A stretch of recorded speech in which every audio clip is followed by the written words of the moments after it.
విలక్షణమైన నటుడుగా ఎన్నో పాత్రలను తెలుగు తమిళ భాషల్లో నటించిన నాజర్ పేరు ఎరుగని వారు ఉండరు.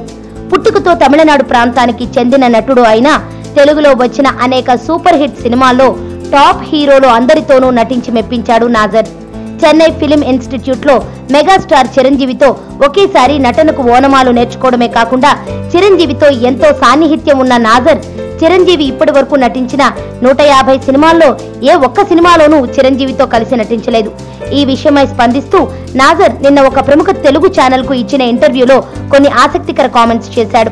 తాను చిరంజీవితో ఎంతో సన్నిహితంగా ఉన్నా అతడితో ఇప్పటి వరకు తాను ఎందుకు కలిసి నటించలేదో తనకి తెలియదు అని అంటూ, ఈ విషయం తాను చిరంజీవితో చాలా సార్లు ప్రస్తావించినా చిరంజీవి కూడా నవ్వుతూ మౌనం వహిస్తాడు అంటూ ఆసక్తికర కామెంట్స్ చేశాడు నాజర్. ఇదే సందర్భంలో నాజర్ మాట్లాడుతూ తాను తాజ్ మహల్ హోటల్లో వెయిటర్ గా పనిచేసినప్పుడు నెలకు 300 వచ్చేవని చెబుతూ ఇప్పుడు కోట్లు ఉన్నా వెయిటర్ గా ఉన్న జీవితమే తనకు ఆనందం కలిగించిందంటూ ఆశ్చర్యకర కామెంట్స్ చేశాడు నాజర్.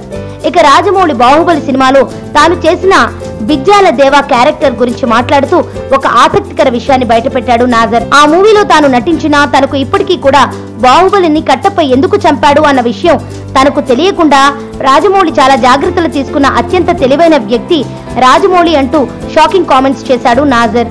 ఇదే సందర్భంలో తాను ఇండస్ట్రీకి వచ్చిన కొత్తలో తనకు కారు కూడా లేని రోజుల్లో ఒకరోజు తాను నటిస్తున్న ప్రొడక్షన్ హౌస్ కు సంబంధించిన ఒక కారులో ఎండకు తట్టుకోలేక ఆ కారులో కూర్చున్నప్పుడు ఇది ఏసీ కారు, ఈ కారును హీరోయిన్ కోసం తెచ్చాం, మీరు దిగి వెళ్లిపోండి అని తనను బలవంతంగా ఆ కారులోంచి దింపివేసినప్పుడు తాను పడ్డ బాధ ఈ రోజు తనకు ఉన్న 5 కార్లను చూసినా ఆ పాత విషయాలు గుర్తుకు వస్తూనే ఉంటాయి అంటూ ఏ రంగంలో అయినా రాణించడం అంత సులువు కాదు అని అంటున్నాడు నాజర్. సుబ్బు, నీకు తెలుసా నాకు ఎర్లీ మార్నింగ్ ఒక కల వచ్చింది. నువ్వు నన్ను జ్యువెలరీ షాప్కి తీసుకెళ్ళి వడ్డానం కొనిచ్చావంట. ఏ టైంకి? గుర్తులేదు సుబ్బు, 5కి అనుకుంటా. అదే మరి 5కి మీ బాబొచ్చి బిల్లు కట్టినట్టు నాకు కాల్ వచ్చింది. గీతా సుబ్రహ్మణ్యం, ఈ జంట పేరు గీతా సుబ్రహ్మణ్యం.